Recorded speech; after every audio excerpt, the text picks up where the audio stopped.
கர்த்தருடைய நாமத்தினாலே உங்களை நான் வாழ்த்துகிறேன். மேட்டிமையை விட்டுவிடுங்கள் என்கிற தலைப்பிலே கர்த்தருடைய வார்த்தையை நாம் தியானிக்க போகிறோம். ரோமருக்கு எழுதின நிருபம் 11ஆம் அதிகாரம் 20வது வசனத்தை ஒருவர் மறுபடியும் வாசிக்கலாம். நல்லது அவ்விசுவாசத்தினாலே அவைகள் முறித்து போடப்பட்டன, நீ விசுவாசத்தினாலே நிற்கிறாய்.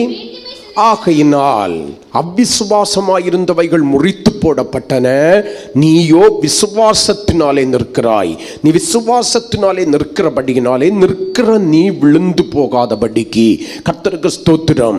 நிற்கிற நீ அழிவுக்குரியவனாய் அழிவுக்குரியவளாய் மாறாதபடிக்கு மேட்டிமை சிந்தையாயிராமல் கர்த்தருக்கு பயந்திரு என்று சொல்லி வேதம் சொல்லுகிறது. அல்லேலூயா. இஸ்ரவேல் ஜனங்கள் தேவனுக்கு பின்முதுகை காட்டி அவருடைய கற்பனையை கை கொள்ளாமல் அவரை மறந்து வாழ்ந்து போனார்கள்.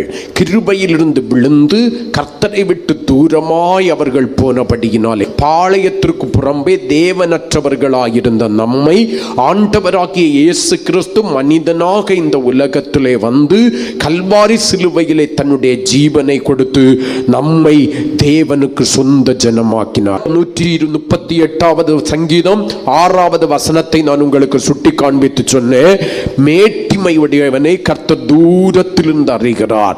எந்த ஒரு மனிதனுக்குள்ளாய், மனுஷிக்குள்ளாய், குடும்பத்திற்குள்ளாய், சபைக்குள்ளாய் மேட்டிமை என்கிற ஒன்று இருக்கிறதோ அவர்களை தேவன் தூரத்திலிருந்து அறிகிறார். ஏன் தூரத்திலிருந்து அறிகிறார்? நீதிமொழிகளின் புஸ்தகம் 16ஆம் அதிகாரம் 5வது வசனம் சொல்கிறது, மேட்டிமை உடையவன் கர்த்தருக்கு அருவருப்பானவனாய் இருக்கிறான். அவனை தூரத்தில் பார்க்கும் போதே கர்த்தருடைய கண்களுக்கு அவன் அருவருப்பானவனாய் இருக்கிறபடியினாலே கர்த்தருடையதான இருதயத்திற்கு அவன் அருவருப்பானவனாய் அருவருப்பானவளாய் இருக்கிறபடியினாலே கர்த்தர் அவர்களை தூரத்திலிருந்து அறிகிறார் என்று சொன்னேன். அதே அதிகாரம் 18வது வசனத்தை உங்களுக்கு சுட்டி காண்பித்து இந்த மேட்டிமை ஒரு எச்சரிக்கையை நமக்கு கொடுக்கிறது என்று சொன்னேன். என்ன எச்சரிக்கை?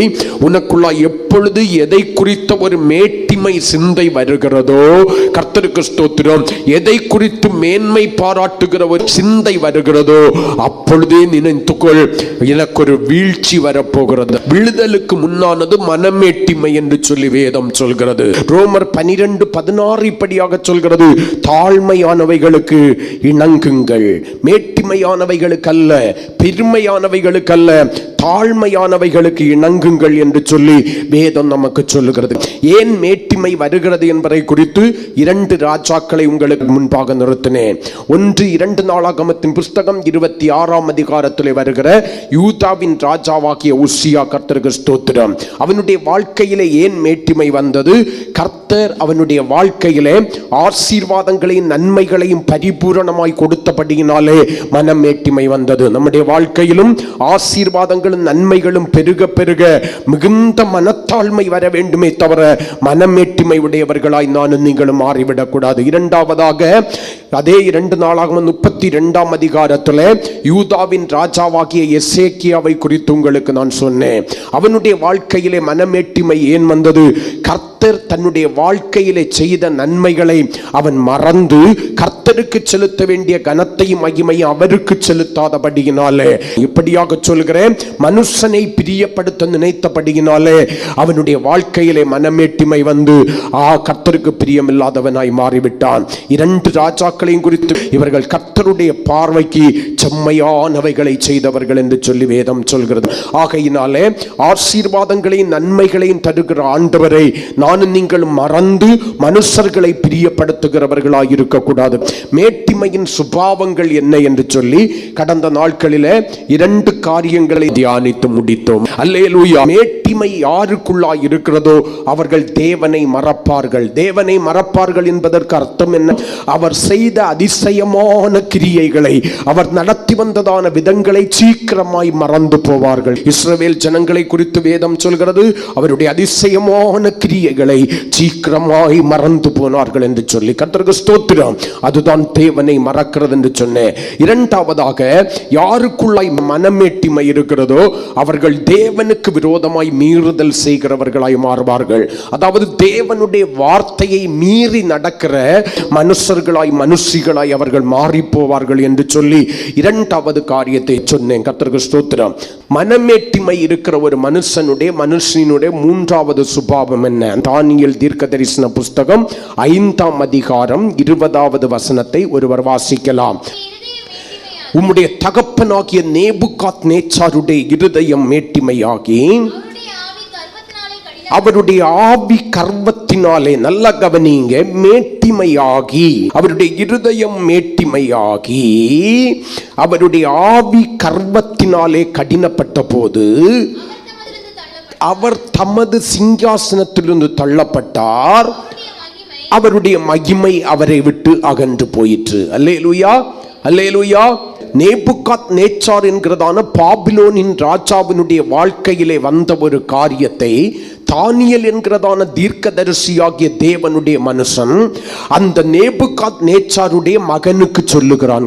உன் தகப்பனுடைய வாழ்க்கையின் வீழுதலுக்கு காரணம் என்ன தெரியுமா?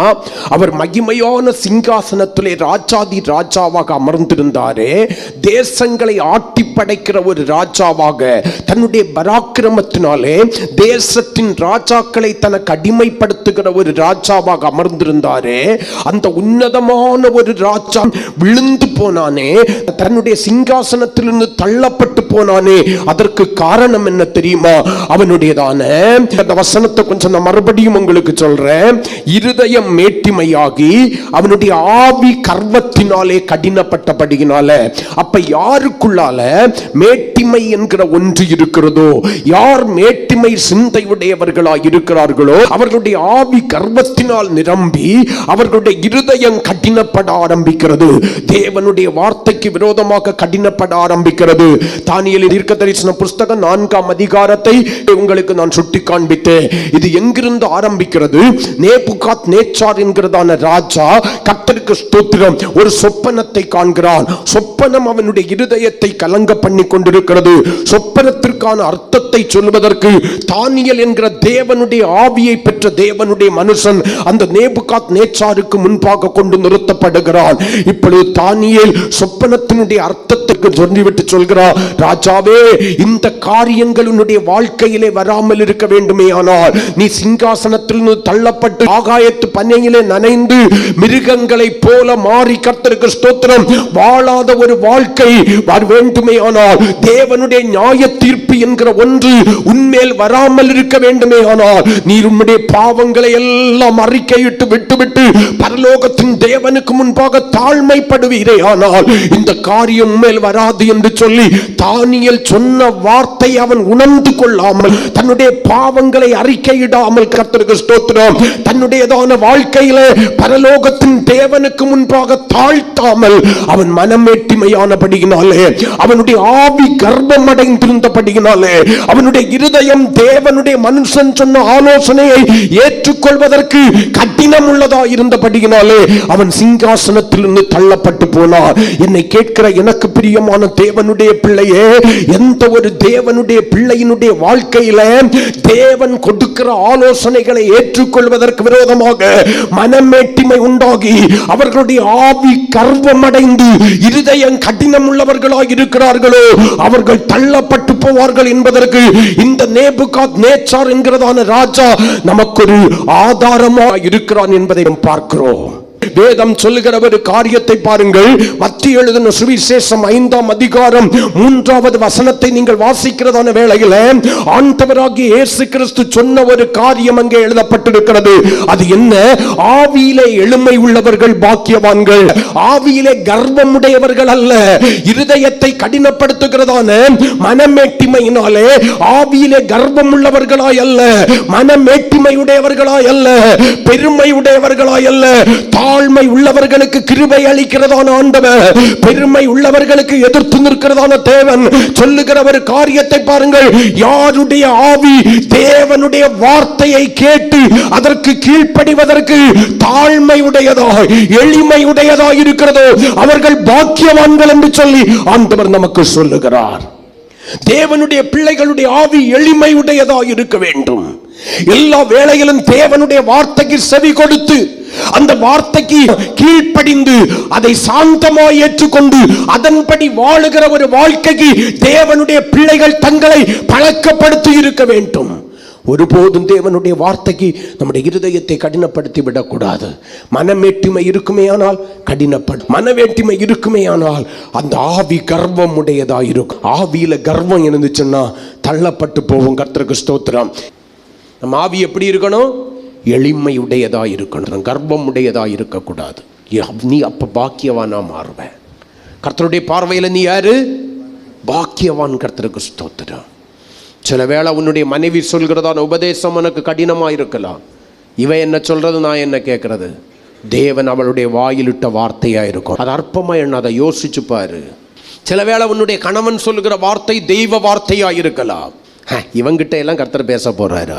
உனக்கு புத்தியை உருவாக்குவதற்கு கர்த்தர் சில வேளையில கழுதையை உபயோகப்படுத்துவார். கழுதை நீ என்ன சொல்றது, நான் என்ன கேட்கறது, ஆவியை கர்வமுடையதாக்கி இருதயத்தை கடினப்படுத்தினாயானால் பட்டயத்தினாலே மடிந்து போவாய். ஆலோசனை எங்கிருந்து வேண்டுமென்றாலும் எப்படி வேண்டுமென்றாலும் வரலாம். அது உனக்குரியதே, ஆனால் ஏற்றுக்கொள்வதற்கு தயங்காதே. ஆலோசனை தேவன் சிலருடைய வாயிலே இட்டு உனக்கு வரலாம். சொன்னவங்களை பார்த்து கோபப்படாத.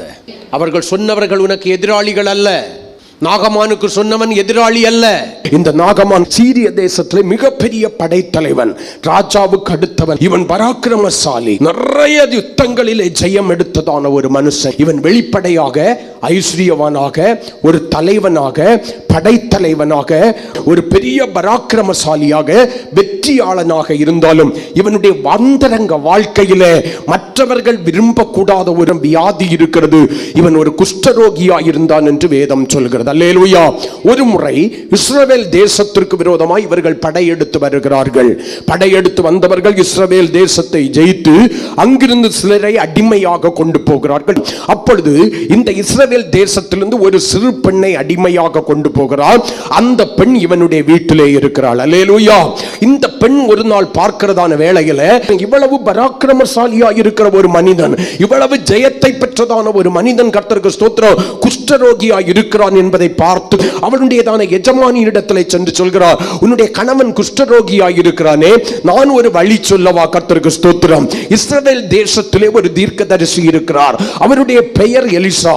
அந்த தேவனுடைய மனுஷனை உன்னுடைய கணவன் சென்று பார்ப்பாரே, ஆனால் அவர் இவருடைய குஷ்டரோகம் நீங்கும்படியான கிரியையை நடப்பிப்பார் என்று சொல்கிறார். மனைவி உடனே கணவனை அழைத்து சொல்கிறார், ஐயா, இந்த பெண் இப்படி ஒரு செய்தி சொல்கிறார், இஸ்ரவேல் தேசத்திலே ஒரு தீர்க்கதரிசி இருக்கிறானாம், அவனுடைய பெயர் எலிசாவாம், அங்கே செல்லுவீரே, ஆனால் அவன் உம்முடைய குஷ்டரோகத்தை நீக்கி விடுவானாம்.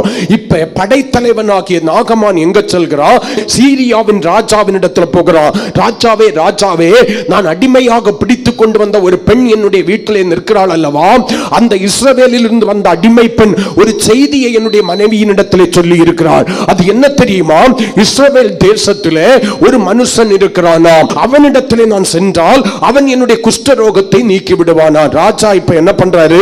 ஒரு நிருபத்தை எழுதி இஸ்ரவேலின் ராஜாவுக்கு கொடுக்க சொல்றார். இஸ்ரவேலின் ராஜா அந்த நிருபத்தை வாங்கி படிக்கிறான். இப்ப சீரியா தேசத்திலிருந்து நாகமான் இஸ்ரவேலுக்கு வந்துட்டான். ராஜாவை சந்தித்து விட்டான். இந்த நிருபத்தை கொடுத்தான். நிருபத்தை வாங்கி படித்தவுடனே ராஜாவினுடைய இருதயம் கலங்க ஆரம்பித்து விட்டது. இவன் யுத்தத்திற்கு முகாந்திரம் தேடுகிற விதத்தை பாருங்கள் என்று சொல்லி கலங்கி கொண்டிருக்கிறதான செய்தி எலிசா என்கிற தேவனுடைய மனுஷனிடத்திற்கு செல்கிறது. எலிசா என்கிற தேவனுடைய மனுஷன், ராஜாவை நீர் எதுக்கையா கலங்கிக்கிட்டு இருக்கிறது? அவனை என்னிடத்திற்கு வர சொல்லும். நான் இருக்கும்போது நீ எதுக்கு பயந்துகிட்டு இருக்க? அவனை எங்கிட்ட வர சொல்லுன்னு சொல்லி. அவன் எங்கிட்ட வர வேண்டிய ஆளு, உங்கிட்ட வர வேண்டிய ஆள் இல்ல. இடம் மாறி வந்துட்டான், ஆளு மாறி வந்துட்டான். அவனை என்னிடத்திற்கு அனுப்பு என்று சொல்கிறான். இந்த நாகமான் எலிசாவை தேடி வருகிறான். எலிசா வீட்டுக்குள்ளாலே இருக்கிறான். கர்த்தருக்கு ஸ்தோத்திரம். நாகமான் வீட்டு முற்றத்துல வந்துட்டான். இப்ப எலிசாவுக்கு செய்தி போகிறது, நாகமான் உம்மை தேடி வந்திருக்கிறான். எலிசா வெளியே வரவில்லை. மனுஷனை பிரியப்படுத்துவதற்கு தேவனுடைய மனுஷனாகிய எலிசா ஆயத்தமா இல்லை. எலிசா உள்ளால இருந்துகிட்டு சொல்றான், அவனை யோர்தானிலே சென்று 7 முறை மூழ்கச் சொல். இவனுக்கு கோபம் வந்துச்சு. இந்த ஆளுக்கு தேடி நம்ம அங்கிருந்து இங்க வந்திருக்கோம். இவன் கிட்ட வந்தா தன்னுடைய தேவனுடைய நாமத்தினால என்ன தடவி ஏதாவது சுகமாக்குவான்னு பார்த்தா இவன் யோர்தானில போய், அழுக்கடைந்த யோர்தானில போய் என்ன முங்க சொல்றான். அப்ப 7 தடவை முங்க சொல்லுன்னு சொன்னோடனே இவனுக்கு கோபம் வந்துச்சு. இவனுக்குள்ளாக இருக்கிற மனமேட்டிமை அந்த தேவனுடைய மனுஷனுடைய வார்த்தைக்கு கீழ்ப்படிவதற்கு இடம் கொடுக்கவில்லை. அந்த மனமேட்டிமை நிமித்தம் அவனுடையதான ஆவி கர்வம் உள்ளதாக இருந்தபடியினாலே தேவனுடைய மனுஷனுடைய வார்த்தைக்கு விரோதமாய் அவனுடைய இருதயம் கடினப்படி இருக்கிறது. எப்படி குஷ்டரோகியா வந்தானோ அப்படியே திரும்பி போவதற்கு ஆயத்தம் உள்ளவனாய் இருக்கிறானே தவிர தேவனுடைய மனுஷனுடைய வார்த்தைக்கு கீழ்ப்படிந்து மூழ்கி எழும்புவதற்கு அவன் ஆயத்தமா இல்ல. குற்றம் சாட்டுகிறான். யோர்தானில் போய் முங்கணும்னா இதை பார்க்கல நல்ல நதிகள் என்னுடைய தேசத்திலே இருக்கிறது, நான் அங்கே முங்கி இருப்பேன், அவங்க அவ்வளவு தூரத்துல இருந்து வந்து இங்க எதுக்கு ஐயா முங்குறேன்னு சொல்லி கோபமாய் செல்ல ஆரம்பிக்கிறதான வேளையில அவனுடைய வேலைக்காரன் கேட்கிறான், ஐயா ஐயா இந்த தீர்க்கதரிசி இன்னொரு கடினமான காரியத்தை சொல்லி இருந்தா நீ கீழ்ப்படிஞ்சிருப்ப இல்ல. அவன் என்ன சொன்னா 7 தடவை முங்கதான் சொன்னா, முங்கிதான் பாருன்னு. தீர்க்கதரிசியினுடைய வார்த்தைக்கு விரோதமாக தன்னுடைய இருதயத்தை கடினப்படுத்துகிற அந்த நாகமான் கர்த்தருக்கு ஸ்தோத்திரம் தன்னுடைய வேலைக்காரன் சொன்னதான வார்த்தையை கேட்டு யோர்தானில் போய் சரி வந்ததே வந்துட்டோம் முங்கிதான் பாப்பமேன்னு சொல்லிக்கிட்டு இறங்குனா. ஒரு தடவை முங்குனா எழும்புனா.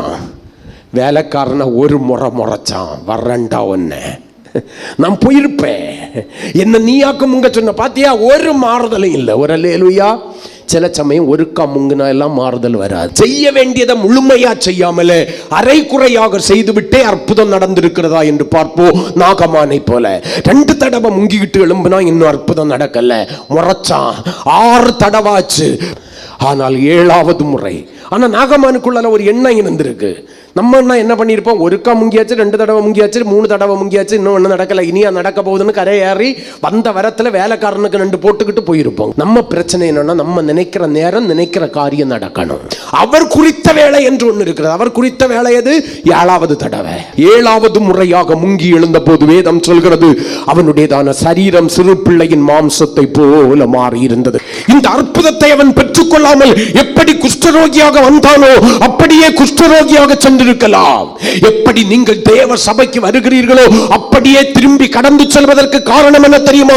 தேவனுடைய வார்த்தைக்கு விரோதமாக உங்களுடைய ஆவி கர்த்தருக்கு ஸ்தோத்திரம் கடினம் உள்ளதா இருக்கிறபடியினாலே, தேவனுடைய வார்த்தைக்கு விரோதமாக உங்களுடையதான ஆவி கர்வம் உள்ளதா இருக்கிறபடியினாலே, தேவனுடைய வார்த்தைக்கு பரிபூரணமாக கீழ்ப்படிகிற இருதயம் உங்களுடைய வாழ்க்கையில இல்லாதபடியினாலே, உங்களுக்கு லாபமாக இருக்கிற காரியத்திற்கு கீழ்ப்படிவதற்கு உங்களை அர்ப்பணிக்கிறதான நீங்கள் உங்களுக்கு நஷ்டமாய் தோன்றுகிற காரியத்திற்கு விட்டு விலக வேண்டிய காரியத்திற்கு நீங்கள் கீழ்ப்படிவதற்கு மனதற்றவர்களாய் இருக்கிறீர்கள். வருட கணக்காக தேவாலயத்திற்கு வருகிறோம், உட்காருகிறோம், சென்று கொண்டிருக்கிறோம். குஷ்டரோகியா வர்றோம், குஷ்டரோகியா போயிட்டு எந்த ஒரு மாறுதலும் நம்முடைய வாழ்க்கையில இல்லை. தேவன் எதிர்பார்க்கிற ஆவியின் கனிகள் வெளிப்படவில்லை, ஆவியின் சுபாவங்கள் வெளிப்படவில்லை, தேவ சாயல் வெளிப்படவில்லை, தேவனுடைய சிந்தை வெளிப்படவில்லை. காரணம் என்ன தெரியுமா? நம்முடைய இருதயத்தில் இருக்கிற மனமேட்டிமை நம்முடைய ஆவியை கர்வம் உள்ளதாக்கி தேவனுடைய வார்த்தையை கை கொண்டு நடக்க கூடாதபடிக்கு இருதயத்தை கடினப்படுத்தி வைத்திருக்கிறது. ஆனால் நாகமான் வேலைக்காரன் சொன்ன வார்த்தையை கேட்டு ஆவியிலே எளிமையுடையவனாகி மேட்டிமையை விட்டுவிட்டு இருதய கடினத்தை விட்டுவிட்டு யோர்தானிலே தேவனுடைய மனுஷன் சொன்ன வார்த்தையின்படி 7 தரம் மூழ்கி எழும்பினதான வேளையில அவனுடைய வாழ்க்கையில இருந்த சாபம் என்கிற அருவருப்பு என்கிறதான குஷ்டரோகம் மாறி போயிற்று. நீங்கள் எப்பொழுது தேவனுடைய வார்த்தைக்கு பரிபூர்ணமாக உங்களுடைய வாழ்க்கையை அர்ப்பணித்து அந்த வார்த்தையின் படி நீங்கள் வாழுவதற்கு உங்களுடைய வாழ்க்கையை அர்ப்பணித்து அந்த வார்த்தையின் படி வாழ ஆரம்பிக்கிறீர்களோ கர்த்தருக்கு அப்பொழுதுதான் நம்முடைய வாழ்க்கையிலே புதிதாக்குதல் என்கிற ஒன்று உருவாகும். ஆவியின் எளிமை உருவாகும், இருதய கடினம் மாறும். தேவன் அருவருக்கிற மனமேட்டிமையற்றவர்களாய் தேவன் விரும்புகிற தேவனுடைய கண்களிலே கிருபையை நமக்கு கொண்டு வருகிறதான தாழ்மை உள்ளவர்களாய் மாறுவீர்கள். அதுவரைக்கும் இது சாத்தியம் கிடையாது. ஏசாயா தீர்க்கதரிசன புஸ்தகம் 57ஆம் அதிகாரம் 15வது வசனத்தை ஒருவர் வாசிக்கலாம். நித்திய வாசியும் பரிசுத்தர் என்னும் நாமம் உள்ளவருமாகிய மகத்துவமும் உன்னதமானவர் சொல்லுகிறார், உன்னதத்திலும் பரிசுத்த ஸ்தலத்திலும் வாசம் பண்ணுகிற நான் பணிந்தவர்களின் ஆவியை, மேட்டிமை அற்றவர்களின் ஆவியை, கர்வம் இல்லாதவர்களின் ஆவியை உயிர்ப்பிக்கிறதற்கும், நொறுங்கினவர்களின் இருதயத்தை உயிர்ப்பிக்கிறதற்கும், நொறுங்குண்டு பணிந்த, நொறுக்கப்பட்டது நிமித்தம் தாழ்மைப்பட்ட, மேட்டிமையை விட்டுவிட்ட ஆவி உள்ளவர்களிடத்தில் என்ன பண்ணுகிற? வாசம் பண்ணுகிறேன். அல்லேலூயா. கர்த்தர் வாசம் பண்ணணும்னாலே இந்த மேட்டிமை இருக்க கூடாது. கர்த்தர் நம்மோடு கூட வாசம் பண்ணணும்னா இந்த ஆவியின் கர்வம் இருக்க கூடாது. கர்த்தர் நம்மோடு கூட வாசம் பண்ணணும்னா இருதய கடினம் இருக்க கூடாது. நொறுங்குண்டது நிமித்தம் பணிந்தாவி உடையவர்களாய் மாற வேண்டும். மிகுந்த மனத்தாழ்மை என்கிற ஒன்று தேவனுடைய பிள்ளைகளுடைய வாழ்க்கையில அவர்களுடைய இருதயத்திலே வர வேண்டும். என்னை கேட்டுக்கொண்டிருக்கிற எனக்கு பிரியமான தேவனுடைய பிள்ளையே, நம்முடைய இருதயம் மிகுந்த மனத்தாழ்மை உடையதாக இருக்கிறதா? ஏதோ ஒரு காரியத்திலே மேட்டிமை நிறைந்ததா இருக்கிறதா? இந்த உலகத்திலே உங்களுக்கு மேன்மை பாராட்டுவதற்கு என்ன இருக்கிறது? நீங்கள் வாழ்ந்து கொண்டிருக்கிற வாழ்க்கை கர்த்தர் கொடுத்த பிச்சை, கர்த்தர் உங்கள் மேல் வைத்த இரக்கம். இதை விட்டால் நீங்கள் மேன்மை பாராட்டுவதற்கு இந்த உலகத்தில் என்ன இருக்கிறது? எதை எதை குறித்தோ மேன்மை பாராட்டுகிறோம்? ஆவி கர்வம் அடைகிறது, இருதயம் கடினம் அடைகிறது. நமக்கு ஒரு தகுதி இல்லைன்னு தெரியும். கர்த்தருடைய பார்வையில நீயும் நான் யாரு தெரியுமா? ஒரு பிடி மண்ணு. உன்னை என்னை விட்டா யாரும் இல்லைன்னு நினைச்சுக்கிட்டு இருக்கிறோம். நான் எதுக்கு கீழ்ப்படிய வேண்டும் என்று சொல்லி இருதயத்தை கடினப்படுத்துகிறோம். நமக்கு நல்ல ஆலோசனை தருகிறவர்களை பகைக்கிறோம். கடினமாய் தோன்றுகிறது. மனமேட்டிமை ஆவியை கர்வம் அடைய செய்து இருதயத்தை என்ன பண்ணுது? என்ன பண்ணுது? கடினப்படுத்துகிறது. கர்த்தருக்கு ஸ்தோத்திரம். மறந்து போயிடக்கூடாது. உன்னுடைய வாழ்க்கையின் கீழ்ப்படியாமையின் பகுதிக்கு காரணம் என்ன? தேவன் உன்னோடு கூட வாசம் பண்ண முடியாதபடிக்கு நீ தடையாய் மாறுவதற்கு காரணம் என்ன? உனக்குள்ளாய் இருக்கிற மனமேட்டிமை. பணிந்த ஆவி உள்ளவர்களிடத்துல தான் அவர் வாசம் பண்ணுவார். விட்டு கொடுக்கிற சுபாவம் வேணும், மன்னிக்கிற சுபாவம் வேணும். நல்ல காரியங்களை சொல்லும் போது யார் சொன்னாலும் ஏற்றுக்கொள்கிற இருதயம் வேணும். அடிமை பெண்ணாக்கும் போய் எஜமானி கிட்ட சொல்றா, உன் கணவனை போ சொன்னேன்னா சோகாங்க, நீ என்ன சொல்றது? அடிமையாய் வந்தவளை போய் உட்காருன்னு சொல்லல. மனைவி போய் நாகமான் கிட்ட போகும்போது அந்த பொண்ணு சொன்னதுக்கா அது அடிமையா வந்தது சொல்றதெல்லாம் நம்ம கேட்கணுமான்னு அவன் கேட்கல. ராஜா கிட்ட போய் சொன்ன உனக்கெல்லாம் பைத்தியம் பிடிச்சிருக்கா? ஒரு அடிமை பெண் சொல்றதை கேட்டுக்கிட்டு போறேங்கிற, நான் ஒன்னும் அனுப்ப முடியாதுன்னு சொல்லல. நல்ல ஆலோசனைகள் யார் சொன்னாலும், பிலேயாமுக்கு கழுதை சொன்னதை போல யார் சொன்னாலும் ஏற்றுக்கொள்கிற இருதயம் வேண்டும். கழுதை சொன்னதை ஒழுங்கா கேட்டிருப்பான்னா பிலேயான் நீதிமான் செத்ததை போல செத்திருப்பான். அல்லேலூயா. அதை ஒழுங்கா கேட்காததுனால துன்மார்க்கன் சாகிறதை போல பட்டயத்தினாலே வெட்டுண்டு செத்து போனான். வந்தது போலே போயிட்டு இருக்கிறோம். எந்த சுபாவங்களிலும் மாற்றம் இல்லை. தேவ பிள்ளைகளே, நீங்கள் பெற்றுக்கொள்ள வேண்டிய ஆசீர்வாதங்களை தடை பண்ணுகிற ஒரு காரியம், நீங்கள் பெற்றுக்கொள்ள வேண்டிய தேவ சமூகத்திலிருந்து உங்களுக்கு வர வேண்டிய நன்மைகளை தடை பண்ணுகிற ஒரு காரியம் என்ன தெரியுமா? உங்களுடைய ஆவி கர்வம் அடைந்து இருதயம் கடினமாய் இருக்கிறபடியினாலே, கர்த்தருடைய வார்த்தைக்கு முழுமையுமாய் நீங்கள் கீழ்ப்படிய மனதற்றவர்களாய் இருக்கிறபடியினால் தான் அநேக வேளையிலே நீங்கள் வந்தது போலவே திரும்ப போகிறீர்கள். மாற்றங்களை உங்கள் பார்க்க முடியவில்லை. கர்த்தருக்கு ஸ்தோத்திரம். சொல்லப்பட்ட வார்த்தைகள் எளிதானதோ கடினமானதோ, சொல்லப்பட்டதின் படி அதை கை கொண்டு பாருங்கள். அதை கை கொள்வதற்கு தடையாயிருக்கிற மனமேட்டிமையை நாகமான் தூக்கிவிட்டதை போல தூக்கிவிடுங்கள். வந்துவிட்டேன், இரண்டில் ஏதாகிலும் ஒன்று நடக்கட்டும், இறங்கிவிட்டேன், அந்த 7 முறையும் முந்திதான் பார்ப்போமே, அந்த தீர்மானம் அவனுடைய ஆவியின் கர்வத்தை மாற்றிட்டு, இருதய கடினத்தை மாற்றிட்டு, தேவனுடைய வார்த்தையை சாந்தமாக ஏற்றுக்கொண்டான், முங்கினான். சிறு பிள்ளையின் மாம்சத்தை போல புதிதாக்கப்பட்டவனாய் கடந்து சென்றான். அவர் சொல்றது போல கேட்டாதான் பரலோகம். அவர் சொல்கிறது போல கேட்டாதான் அவரை போல நீ மாற முடியும். எல்லாத்தையும் கேட்க முடியாதண்ணா. கர்த்தருக்கு ஸ்தோத்திரம். ஒருவேளை நாகமான் போக துணிந்ததை போல போவேன்னா, வந்த குஷ்டரோகத்தோட தான் கடைசி வரைக்கும் நீ போயிட்டு இருக்கணும். எந்த மாறுதலும் வராது. ஆதியாகமத்தின் புஸ்தகம் 19ஆம் அதிகாரம் 24, 25 வசனங்களை நீங்கள் வாசிக்கிறதான வேளையில, அங்கே சோதோம் கோமரா என்கிறதான ஒரு பட்டணத்தின் மேல் தேவனுடைய நியாய தீர்ப்பு கந்தகமாக அக்கினியாக இறங்கி வந்து அது பற்றி எரிவதை நானும் நீங்களும் பார்க்கிறோம். அந்த பட்டணம் மகா பயங்கரமான பாவம் நிறைந்ததாக இருந்தது. அந்த பட்டணத்தின் பாவத்தின் நிமித்தம் கூக்குரல் தேவ சன்னிதானத்திலே சென்று எட்டினது என்றும், அந்த பட்டணத்திலிருந்து வந்த கூக்குரலின்படி அந்த பட்டணம் அவ்வளவு கொடுமையானதோ என்பதை பார்த்தறியும்படிக்கு தேவன் இறங்கி வந்த ஒரு காரியத்தை ஆதியாகமத்தின் புஸ்தகம் 18ஆம் அதிகாரம் நமக்கு அடையாளம் காட்டுகிறது.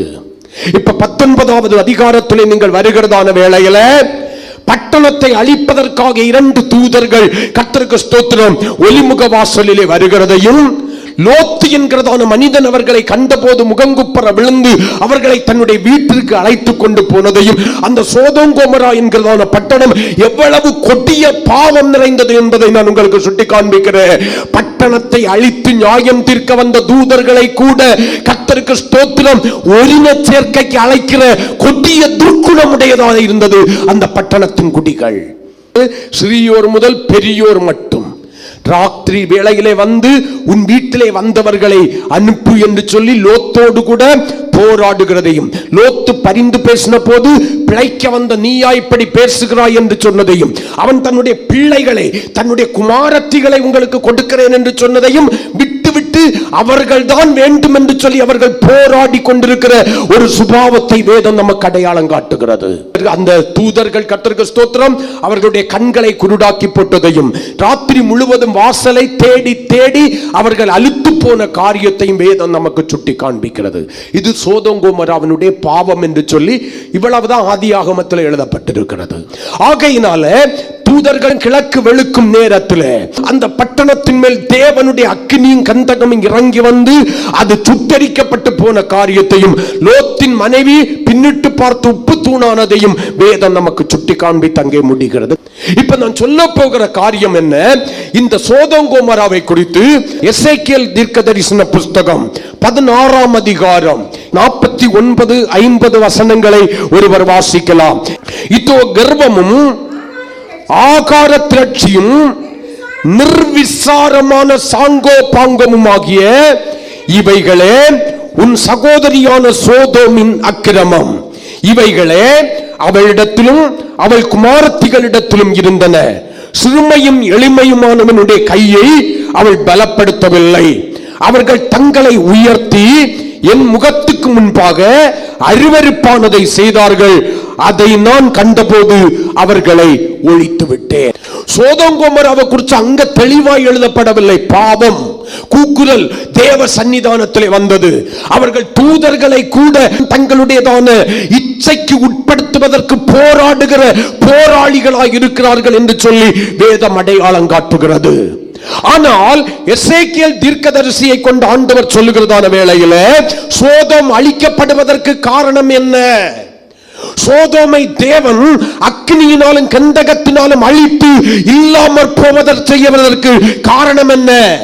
அதன் குட்டிகளின் மேல் இவ்வளவு பெரிய நியாய தீர்ப்பை பரலோகத்தின் தேவன் கட்டளையிடுவதற்கு காரணம் என்ன என்று சொன்னால், முதல் காரியத்தை குறித்து கர்த்தர் இங்கே எழுதியிருக்கிறார், கர்வம்.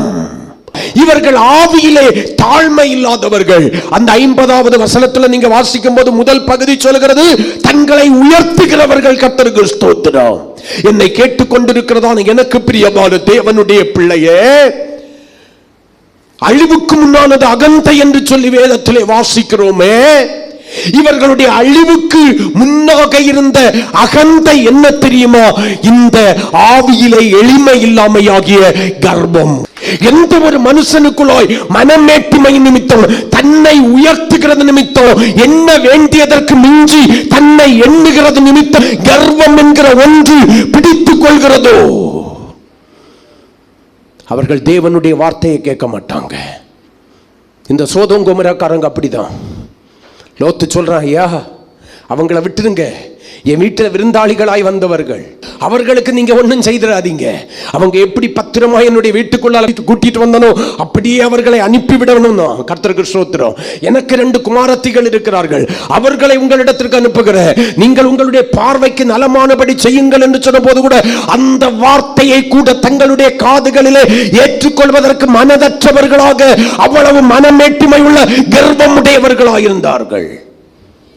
அவங்க வாழ்க்கையில ஒரு செழிப்பு இருந்துச்சு. ஆகார திரட்சி என்று வேதம் சொல்கிறது. எளியவர்களை கெடுத்து போடுகிறவர்களாயிருந்தார்கள். தங்களை தாங்களே உயர்த்துகிற மனமேட்டிமையுடையவர்களாயிருந்தார்கள். தேவனுடைய நியாய தீர்ப்புக்கு அவர்கள் பங்காளிகளாய் மாறிவிட்டார்கள். எப்படி நேபுகாத்நேச்சாரின் மேல் தேவனுடைய நியாய தீர்ப்பு வந்ததோ அப்படியே இந்த சோதோம் கோமராவின் மேலும் நியாய தீர்ப்பு வந்தது. ஆனால் நேபுகாத்நேச்சாருக்கு இன்னொரு தருணம், வாய்ப்பு கொடுக்கப்பட்டது. சோதோம் கோமராவுக்கு இன்னொரு வாய்ப்பு கொடுக்கப்படவில்லை. கொடுத்திருந்தாலும் அவர்கள் மனம் திரும்புவதாயில்லை. மனம் திரும்பி இருக்க வேண்டுமேயானால் லோத்து சொன்ன போதே அவர்கள் திரும்பி இருக்கலாம்.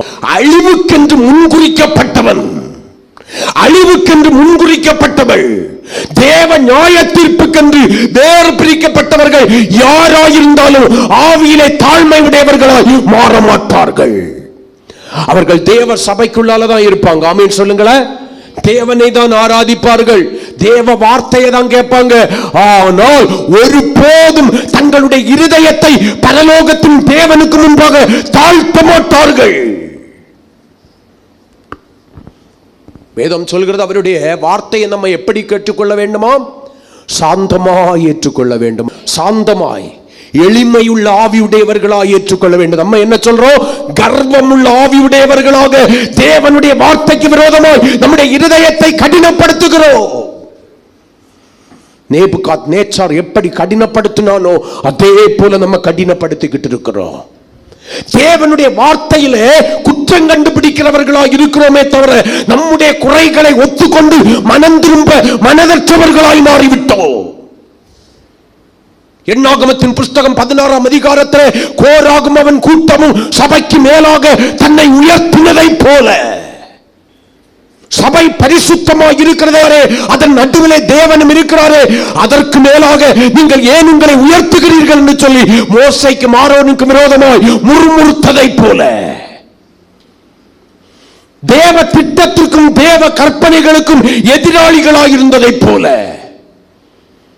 தேவன் நமக்கு போதிக்கிற, தேவன் நமக்கு சொல்லுகிற கற்பனைகளுக்கும் ஆலோசனைகளுக்கும் எதிராளிகளாய் மாறிவிடுகிறோம். தேவ வார்த்தைகளை விமர்சிக்கிறவர்களாய் மாறிவிடுகிறோம். நான் நடக்க வேண்டிய வழியை எனக்கு போதிக்கிற தேவ ஆலோசனையை என்னுடைய முதுகுக்கு பின்னால் எறிந்து விடுகிறவனாய் மாறிவிடுகிறேன். காரணம், என்னுடைய மனமேட்டிமையானது என்னுடைய ஆவியை கர்வம் கொள்ள செய்து என்னுடைய இருதயத்தை தேவனுடைய வார்த்தைக்கு விரோதமாக கடினப்படுத்தி வைத்திருக்கிறது. நான் சரி என்கிற ஒரு தோற்றம் எனக்குள்ளால மனமேட்டிமை இருந்து சொன்னா இன்னொரு காரியத்தை நான் சொல்லிடுறேன். ஐ ஆம் பர்ஃபெக்ட், நான் சரி, என்னை சுற்றிலும் இருக்கிறவங்க தான் சரியில்லை. என் கணவன் சரியில்லை, என் மனைவி சரியில்லை, என் பிள்ளைகள் சரியில்லை, என் பெற்றோர் சரியில்லை, என்னை சுற்றிலும் இருக்கிறவர்கள் சரியில்லை, நான் சரியா இருக்கிறேன். நீ சரியா இருக்கிறேன் என்கிற எண்ணம் எப்பொழுது உனக்குள்ளாக இருக்கிறதோ அப்பொழுது நினைச்சுக்க, உன்னை அறியாமல் உன்னுடைய அழிவுக்குரிய மனமேட்டிமையுடையவனாய் நீ இருக்கிறாய். நான் இப்படியாக சொல்லுகிறேன், உன்னுடைய அழிவு வாசற்படியிலே நின்று தட்டி கொண்டிருக்கிறது. நான் சரி என்கிற நிலையை விட்டு கீழே இறங்கிப்பாரு, உனக்கு சில காரியங்கள் புரியும்படி கர்த்தர் உன்னுடைய கண்களை திறப்பார். நீ சரி என்று நினைத்துக் கொண்டிருந்த அநேக காரியங்கள் உனக்கு தவறாய் புரிய ஆரம்பிக்கும். அதுக்கு ஆவியில எளிமை வேணும். அந்த கர்வத்தை தூக்கி போட்டுடணும். நான் என்கிற அகந்தை தேவனுடைய பிள்ளைகளுக்குள்ள இருக்கக்கூடாது. சோதோம் கோமராவை போல தன்னை உயர்த்துகிறவர்களாய் அல்ல, தன்னை தாழ்த்துகிறவர்களாய் இருக்க வேண்டும். யார் சொன்னாலும் கேட்க மாட்டேன், நான் சொல்றதான் சரிங்கிறதான எண்ணம் உனக்குள்ளால இருக்குமே ஆனால் தேவன் கூட உனக்கு இறங்க முடியாது. அவர் இறங்கணும்னாலே உனக்குள்ளால தாழ்மை வரணும். தாத்தானுடைய கூட்டமும் அபிராமனுடைய கூட்டமும் அழிந்து போவதற்கு காரணம் என்ன? அவர்களுக்குள்ளா இருந்த மனமேட்டுமை. தேவ ஊழியக்காரன் சொல்லுகிறதை அவர்கள் காது கொடுத்து கேட்பதற்கு மனதற்றவர்களாய் மாறிவிட்டார்கள். ஆவியிலே கர்ப்பம் உள்ளவர்களாகி இருதயத்தை கடினப்படுத்திக் கொண்டு எதிர்த்து நிற்கிறவர்களாய் மாறிவிட்டார்கள். அங்கே ஒரு அக்கினி புறப்பட்டு வந்தது, பூமி பிளந்தது. அவர்கள் பூமிக்குள்ளாய் பாதாளத்திலே உயிரோடு கூட இறங்கி கொண்டிருக்கிறார்கள். ஒரு அழிவு அவர்களை தேடி வந்தது. நீ அழிவுக்குரியவளாய் இருக்க வேண்டும் என்றல்ல, இயேசு கிறிஸ்து தன்னுடைய இரத்தத்தை சிந்தி உன்னை மீட்டு தன்னுடைய ஆவியை உனக்குள்ளாய் வைத்து தம்முடையவளாய் மாற்றினது எதற்கு தெரியுமா? உன்னை அழிவிலிருந்து மீட்கும்படியாக. நீயோ பிதாவுக்கு சமமாய் இருப்பதை கொள்ளையாடின பொருளாக எண்ணாமல் சிலுவையின் மரண பரியந்தம் தன்னை தாழ்த்தி தன் ஜீவனை கொடுத்து உன்னை மீட்டுக் கொண்ட ஆண்டவருக்கு விரோதமாக, அவருடைய வார்த்தைக்கு விரோதமாக உன்னுடைய ஆவியை கர்வம் கொள்ள செய்து உன்னுடைய இருதயத்தை கடினப்படுத்தி போடுகிறாய். அவர் என்ன செய்யட்டும்? சோதோம் கொமோராவினுடைய கர்வம் அவர்களுக்கு ஒரே நாளிலே நியாய தீர்ப்பை கொண்டு வந்தது. அப்போஸ்தலர் நடபடிகளின் புஸ்தகம் 12ஆம் அதிகாரத்திலே ஏரோது என்கிற ஒரு ராஜாவை நான் நீங்களும் சந்திக்கிறோம். அந்த ராஜா ஒரு நாளிலே ராஜ வஸ்திரம் தரித்தவனாக தன்னுடைய சிங்காசனத்தின் மேல் உட்கார்ந்து பிரசங்கித்துக் கொண்டிருந்தான் என்று வேதம் சொல்கிறது. அவனை சுற்றிலும் இருந்ததான ஜனங்கள் சொல்கிறார்கள், ஐயோ இது மனுஷ சத்தம் அல்ல. அப்ப இதுக்கு முன்னாலே ஏரோது பிரசங்கிச்சிருக்கிறார். அப்ப அது சத்தம் வேறையா இருந்துச்சு, சாதாரண மனிதனுடைய குரலா இருந்துச்சு. ஆனா அன்னைக்கு இது தேவ சப்தம் என்பதை ஜனங்கள் அடையாளம் கண்டு கொண்டார்கள். ஆனால் இந்த ஏரோது தன்னுடைய ஆவியிலே கர்வமுடையவனாய் இருந்தபடியினாலே, தேவனுக்கு முன்பாக தன்னை தாழ்த்தாதபடியினாலே, தேவனுக்கு கொடுக்க வேண்டிய கனத்தை மகிமையும் கொடுக்காதபடியினாலே வேதம் சொல்கிறது, தூதன் அவனை அடித்தான், அவன் புழுத்து செத்தான். யாராகிலும் ஒருவர் உன்னுடைய வாயிலிருந்து புறப்படுகிற வார்த்தை அது கர்த்தருடைய வார்த்தை, இது நீங்க பேசினதில்ல, தேவன் எனக்காக சொன்ன வார்த்தைன்னு சொன்ன, ஆண்டவரே இந்த எளியவனை கொண்டு நீ மகிமைப்படும்படியான வார்த்தையை அனுப்பி இருக்கிறீரே, உமக்கு ஸ்தோத்திரம்னு சொல்லணுமே தவிர நாம் பேசின என்கிற அகங்காரம் வந்துடக்கூடாது. கழுத நினைச்சிருந்தா சொல்லலாம், நாம் பேசின பிள்ளையாம கிட்ட சொல்லல. கழுதைக்க வாயை திறந்தது யாரு? கர்த்தர். சில வேளையில கழுதையாகிய ஒரு தகுதியும் இல்லாத உன்னை மற்றவர்களால் அற்பமாய் எண்ணப்படுகிற உனக்குள்ளே தேவன் சில வார்த்தைகளை வைத்து சிலருக்கு சொல்லும்படியாய் சொல்லலாம். அவர்கள் கேட்ட மாத்திரத்திலே ஐயோ இது கர்த்தர் சொல்லுகிற வார்த்தை, கர்த்தருடைய சத்தம் போல இருக்குன்னு சொல்லலாம். மறு வார்த்தை நீ அப்படியான்னு கேட்காம கர்த்தருக்கு மகிமையும் கனத்தையும் சொல்லணும். கர்த்தர் இந்த எளியவனை கொண்டு சொன்னார், எளியவளை கொண்டு சொன்னார், அவர் செய்தார், கர்த்தருக்கு ஸ்தோத்திரம். இவனுக்குள்ளால ஒரு மனமேட்டிமை இருந்துச்சு. அல்லேலூயா, ஐ ஆம் த கிங். அவன் இப்படி நினைச்சிருப்பான், தேவன் என்னை கொண்டு பேசினார் என்று அல்ல, நான் தேவனை போல பேசினேன். ப்ளீஸ் அண்டர்ஸ்டாண்ட், ரெண்டுக்கும் உள்ள டிஃபரெண்டா புரிஞ்சுக்குங்க. தேவன் என்னை கொண்டு பேசினார் என்று அவன் நினைத்திருப்பானே, ஆனால் அங்கே தாழ்மைப்பட்டிருப்பான். மாறாக அவன் நினைச்சது என்ன தெரியுமா? நான் தேவனை போல பேசினேன், என் சப்தம் தேவனுடைய சப்தத்தை போல இருந்தது. வேதம் சொல்கிறது, அவர்கள் தேவனை அறிந்தும் அவரை மகிமைப்படுத்தாமலும் ஸ்தோத்தரியாமலும் இருந்து தங்கள் சிந்தனைகளினாலே வீணரானார்கள். உணர்வில்லாத அவர்களுடைய இருதயம் இருளடைந்தது. உணர்வு வர மாட்டேங்குது. நம்முடைய வாழ்க்கையில் அந்த உணர்வு இருக்கா? உனக்கு திறமை இருக்கா, ஞானம் இருக்கா, புத்தி இருக்கா? அதை தந்த தேவனுக்கு நீ செலுத்த வேண்டிய கனத்தை செலுத்து. அந்த கிரெடிட்டை நீ வச்சுக்கிடாத. இந்த கர்வம் நம்ம எப்படி உடையவர்களாய் மாற்றுகிறது? 3 காரியங்களை நான் சொல்லி முடிச்சிடுறேன். ஆவியிலே கர்வம் இருந்து இருதய கடினம் இருக்குமே ஆனால் அது நம்ம எங்கே கொண்டு போய் விடுகிறது? சகரியா 10ஆம் அதிகாரம் 11வது வசனம்.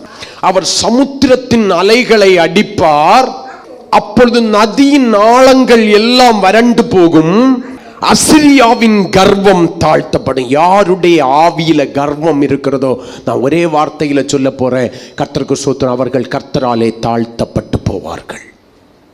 நீ எந்த காரியத்திலே கர்வமுடையவனாய் இருக்கிறாயோ அந்த காரியத்திலே பரலோகத்தின் தேவனாலே தாழ்த்தப்பட்டு போவாய் என்று சொல்லி வேதம் உனக்கும் எனக்கும் சாட்சி கொடுக்கிறது. ஆவியில எளிமையா இருந்து பாரு, உயர்த்தப்படுவாய். தேவனை லிப்ட் பண்ணிக்கிட்டே இருப்பார். ஹல்லேலூயா. ஆனா ஆவியில கர்வம் என்கிற மனமேட்டிமை நிமித்தம் வருகிற கர்வம் இருந்து உன் இருதயத்துல ஒரு கடினம் இருந்துச்சுன்னா வேதம் சொல்கிறது தாழ்த்தப்படுவாய். நீ தாழ்த்தப்படணுமா உயர்த்தப்படணுமா? வேதத்துல ஒரு 2 ராஜாக்களை குறித்து சொல்றேன். ஒன்று சவுல். அவனை குறித்து வேதம் சொல்கிறது, அவனுடைய குடும்பம் நாளுக்கு நாள் பலவீனப்பட்டு போனது, தாழ்த்தப்பட்டு போனது. ஆனால் தாவீது என்கிற தேவனுடைய மனுஷனை குறித்து வேதம் சொல்கிறது, தாவீது நாளுக்கு நாள் விருத்தி அடைந்தான், சேனைகளின் கர்த்தர் அவனோடு கூட இருந்தார், லிப்ட் அப் பண்ணினார். அப்பா டவுனா உனக்கு தேவை, வசதி வாய்ப்பில் அல்ல. நான் அதை மட்டும் இங்கே சுட்டி காண்பிக்கவில்லை. தேவனுடைய கிருபையிலே தேவனுடைய பிள்ளைகள் வளர வேண்டும்.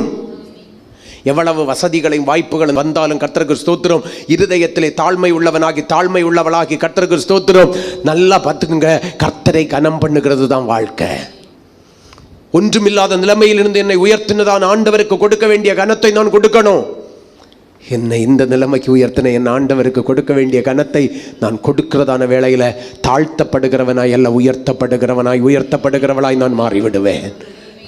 மனுஷனுக்கு முன்னால நான் மேன்மையை தேடுகிறவளாய் அல்ல, என்னை தாழ்விலிருந்து உயர்த்தின ஆண்டவருக்கு ஆமே முன்பாக மறுபடியும் என்னை தாழ்த்துகிறவளாய் மாறிவிட்டால் ஆவியிலே இருக்கிறதான கர்த்தருக்கு ஸ்தோத்திரம், கர்வத்தை அகற்றிவிட்டு ஆவியிலே எளிமையை ஏற்படுத்தி இருதய கடினத்தை தள்ளிவிட்டு தாழ்மை உள்ளவளாய் மாறி என்னை உயர்த்தின ஆண்டவருக்கு நான் கனத்தையும் மகிமையும் செலுத்துகிறவனாய் மாறிவிட்டால் நான் தாழ்த்தப்படுகிறவனாய் அல்ல, தேவனாலே மறுபடி உயர்த்தப்படுகிறவளாய் மாறிவிடுவேன். ஆமென். கர்வம் தேவனாலே உன்னை தாழ்த்தும். கர்வம் தேவன் உன்னை தாழ்த்தும்படியாக அவரை தூண்டும். 2 ராஜாக்கள் 14:10. ஆவியிலே கர்வம் இருந்துச்சுன்னா நடக்கிற இரண்டாவது காரியத்தை உங்களுக்கு நான் சொல்றேன். நீ ஏதோமியரை முறிய அடித்தாயானால், நல்ல கவனிங்க, நீ ஏதோமியரை முறிய அடித்ததனால் உன் இருதயம் உன்னை கர்வம் கொள்ள பண்ணுகிறது. நீ உனக்கு பெருமையை பாராட்டி கொண்டு உன் வீட்டிலே இரு, நீயும் உன்னோட கூட யூதாவும் விழும்படிக்கு பொல்லாப்பை தேடிக் கொள்வானேன். ஒன்று, கர்வம் தேவனாலே என்னை தாழ்த்தும்படி செய்கிறது. 2, எனக்குள்ளாயிருக்கிற கர்வம் எனக்கு நானே பொல்லாப்பை தேடும்படி செய்கிறது. எனக்கு வேற யாரும் பொல்லாப்பு செய்யண்டாம், எனக்கு பொல்லாப்பை தேடுகிறவனாக என்னுடைய இருதய கர்வம் என்னை மாற்றுகிறது. என்னுடைய ஆவியில இருக்கிற கர்வம், இருதயத்தில் இருக்கிற பெருமை, மனநேட்டிமை என்னை எனக்கு நானே பொல்லாப்பை தேடுகிறவனாக. இங்க யூதாவின் ராஜாவை குறித்து இஸ்ரவேலின் ராஜா சொல்றான், எப்பா நீ ஏதோமியரை முறியடிச்சிட்டியா, அதை குறித்து நீ பெருமை பாராட்டாத, பேசாம இரு, உன் இருதயம் கர்வம் கொள்றதுக்கு இடம் கொடுத்துடாத. நீ யூதாவும் விழும்படிக்கு ஏன் இப்படி ஒரு முயற்சி எடுக்கிறாய், ஏன் பொல்லாப்பை தேடுகிறாய் என்று கேட்கிறான். கர்த்தருக்கு ஸ்தோத்திரம். நம்ம வாழ்க்கையில் அப்படிதான், சில காரியங்கள் நம்ம நினைக்கிறபடி நடந்துச்சுன்னா போதும். ஆவியில் இருக்கிற கர்வம் அவர்களை பொல்லாப்பை தேட தூண்டி கொண்டிருக்கிறது. தேவனுடைய பிள்ளையே, முதல்ல கர்த்தராலே தாழ்த்தப்பட்டு போகிறார்கள், இரண்டாவது அவர்களே அவர்களுக்கு பொல்லாப்பை தேடுகிறார்கள். மூன்றாவது ஒரு காரியத்தை வாசிக்கலாமே. கர்த்தருக்கு ஸ்தோத்திரம். சகரியா 9:6. அஸ்தோத்தில் வேசி பிள்ளைகள் வாசம் பண்ணுவார்கள், நான் பெலிஸ்தரின் கர்வத்தை அழிப்பேன். யாருக்குள்ளால மனமேட்டிமை நிமித்தம் ஆவி கர்வம் உடையதாய் இருக்கிறதோ அவர்கள் அழிவுக்கு பங்காளிகளாய் மாறுவார்கள். அல்லேலூயா. அவர்கள் அழிவுக்குரியவர்களாய் மாறுவார்கள். நீ அழிவுக்குரியவன் அல்ல, அழிவுக்குரியவள் அல்ல, ஜீவனுக்குரியவனாமே. நீ ஜீவனுக்கு பங்காளியா மாறணும்னா தயவு செய்து ஆவியில இருக்கிற கர்வத்தை விட்டுக்கிட்டு எளிமைப்பட்டு இருதய கடினத்தை விட்டு கர்த்தரிடத்திற்கு திரும்பிப்பார். நினிவேயை போல கர்த்தரிடத்திற்கு திரும்பு. வஸ்திரங்களை அல்ல, இருதயங்களை கிழித்து கர்த்தரிடத்திற்கு திரும்பு.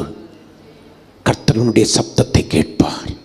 நீ கர்த்தராலே தாழ்த்தப்படுகிறவளாய் அல்ல, உயர்த்தப்படுகிறவளாய் மாறுவாய். உனக்கு நீயே பொல்லாப்பை தேடிக்கொள்கிறவனாய் அல்ல, பொல்லாப்புக்கு விலகி வாழுகிறவளாய் மாறுவாய். அல்லேலூயா, அல்லேலூயா. நீ அழிவுக்குரியவளாய் அல்ல, அழியாமையை சுதந்தரிக்கிறவளாய் மாறுவாய். நான் சொல்றேன், எல்லாம் உனக்கு இருந்தும் ப்ளீஸ் வாலிபனே, கன்னிகையே, பிரிய சகோதர சகோதரி, எல்லாத்திலையும் நீங்க சரியா இருந்தும் ஆவியிலே கர்வம் என்கிற ஒன்றை விட்டு விடாமல் இருப்பீர்களே ஆனால்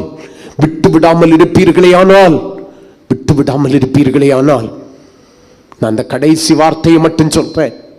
சோதோம் கோமரா அழிவுக்குட்பட்டதை போல நீங்களும் அழியாமையை சுதந்திரித்துக் கொள்கிறவர்களாய் அல்ல, அழியாமையை இழந்து அழிவுக்குரியதான நித்திய நரகாக்கினையின் பிள்ளைகளாய் மாறிவிடுவீர்கள். இனியும் இந்த மனமேட்டிமை, இந்த ஆவியின் கர்வம், இருதய கடினம் உங்களுக்கு தேவையா? மனம் திரும்பு. ஒருவேளை இனி ஒரு தருணம் உனக்கு கிடைக்காம இருக்கலாம்.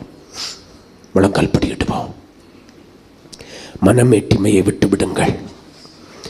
மனமேட்டிமையை விட்டு விடுங்கள். மனமேட்டிமை வேண்டாம். மனமேட்டிமை உள்ளவர்களை கர்த்தர் தூரத்திலிருந்து அறிகிறார். அவர்களை அறிவருக்கிறார். தேவனுடைய பிள்ளை அவர்கள் விழுகிறவர்களாக மாறி போகிறார்கள். கர்த்தருக்கு ஸ்தோத்திரம். மேட்டிமையை விட்டுவிட்டு தாழ்மையை தரித்துக் கொள்ளுங்க. கர்த்தருக்கு ஸ்தோத்திரம். ஹல்லேலூயா. மனமேட்டிமை கர்த்தருக்கு ஸ்தோத்திரம் தேவனை மறக்க செய்கிறது. மனமேட்டிமை தேவனுக்கு விரோதமாக மீறுதல் செய்கிறது. மனமேட்டிமை கர்த்தருக்கு ஸ்தோத்திரம். ஹல்லேலூயா. கர்ப்பமுடையவர்களாக்கி இருதயத்தை கடினப்படுத்துகிறது. கர்ப்பமுடையவர்களாக்கி இருதயத்தை கடினப்படுத்துகிறது. மனமேட்டிமை யாருக்குள்ளால இருக்கோ கர்த்தருக்கு ஸ்தோத்திரம், அவர்களுடையதான ஆவியிலே கர்ப்பம் உண்டாகி இருதயம் கடினப்படுகிறது. தேவனுடைய பிள்ளையே, நாகமான் குஷ்டரோகியாய் வந்து குஷ்டரோகியாகவே திரும்பி போக பார்த்தான். அவனுடைய இருதய கடினத்து நிமித்தம், கர்வத்து நிமித்தம் இந்த உடன் வேலைக்காரன் சொன்ன வார்த்தைக்கு கீழ்ப்படிந்து ஹல்லேலூயா எலிசா சொன்னதை போல யோர்தானிலே இறங்கி 7 முறை முங்கினபடியினாலே அவனுடைய மாம்சம் சிறு பிள்ளையின் மாம்சமாய் மாறிட்டு குஷ்டரோகியாய் வந்தவன் சுகமாய் கடந்து செல்கிறான். எத்தனை வருடமாக சபைக்கு வர்ற உன்னுடைய சுபாவங்களில் மாறுதல் இருக்கா? சோதோங்கோமராவை பாரு, சோதோங்கோமராவை பாரு. அந்த கர்ப்பம் அவர்களை அழிவுக்குரியவர்களாய் மாற்றிவிட்டது. அழிவுக்குரியவர்களாய் மாற்றிவிட்டது. யாருக்குள்ளால கர்ப்பம் இருக்கிறது அவர்களுடைய இருதயம் கடினப்பட்டு தேவனுடைய வார்த்தைக்கு அவர்கள் செவி சாய்க்க மாட்டார்கள். நீ யாராயிருக்கிற? நீ யாராயிருக்கிற? ஏரோத பாரு. கர்த்தருக்கு செலுத்த வேண்டிய கனத்தை செலுத்தாதபடிக்கு அவனுடைய ஆவி கர்ப்பம் உடையதா இருந்தபடியினாலே புழுத்து செத்து போயிட்டான். அடிப்பட்டு தூதனாலே அடிக்கப்பட்டு புழுத்து செத்து போயிட்டான். ஆவியிலே கர்ப்பம் உள்ளவர்கள் தேவனாலே தாழ்த்தப்படுவார்கள். ஆவியிலே கர்ப்பமுடையவர்கள் தங்களுக்கு தாங்களே பொல்லாப்பை தேடிக் கொள்வார்கள். ஆவியிலே கர்ப்பமுடையவர்கள் அழிவுக்குரியவர்களாய் மாறுவார்கள். நீ யாராயிருக்க விரும்புகிற? பிரைஸ் காட். சில வாரங்களாக இந்த கர்த்தருடைய வார்த்தை நம்மளே தொனித்துக் கொண்டிருக்கிறது. ஆண்டவருக்கு நேராக உங்களுடைய முகத்தை திருப்பி என்னிடத்திற்கு திரும்புங்கள் என்று கர்த்தர் சொல்லி இருக்கிறார். அறிந்தோ அறியாமலோ நம்ம ஆவியில் ஒரு கர்ப்பம், அறிந்தோ அறியாமலோ ஒரு இருதய கடினம், நம்ம விரும்பியோ விரும்பாமலோ நம்முடைய உள்ளத்துக்குள்ளால ஒரு மனமேட்டிமை. இந்த நாளில் இந்த இடத்துல யோர்தானில் மூழ்கின நாகமானை போல தேவனுடைய வசனத்துக்குள்ளால மூழ்கி அவருடைய ஆவிக்குள்ளால மூழ்கி புதிதாக்கப்பட்டவர்களாக போனோம். நான் இந்த சுபாவத்தோடு இனி போக மாட்டேன்.